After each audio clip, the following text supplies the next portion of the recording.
about this pitch. It's not a huge pitch here, my friends. He says it to Matthew. He says it to the others. He says, hey, follow me. This makes no sense. This is no big talk here. This is no big sales pitch that he's giving to them. He says, look, I just want you to follow me. And the Bible says, now what did Peter want again? Yes. Can you shout it? Yes. What did Jesus give him? The Bible says he walks away from the boats, the nets, the fish. Probably the very thing he'd been praying and crying and asking God for all night long the night before. And he just follows Jesus. You see, guys, that day, that was a picture of the day of Pentecost, I believe. It was like a prophetic picture that when Peter stood up at the day of Pentecost, the presence filled his boat, filled his life.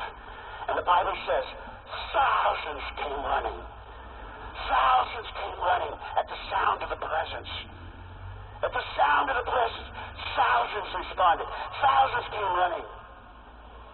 But guys, here's the deal.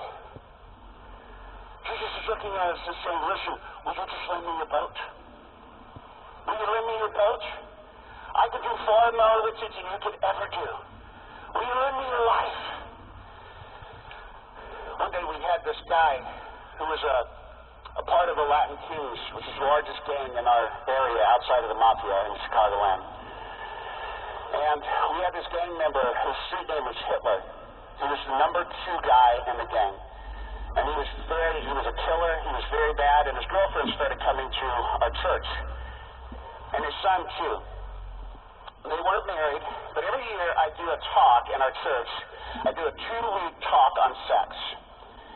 And I talk, and basically the summation of the talk is that sex is God's idea for marriage, and sex in marriage is blessed of God, but sex outside of marriage is sin. And God's plan for marriage is between a man and a woman.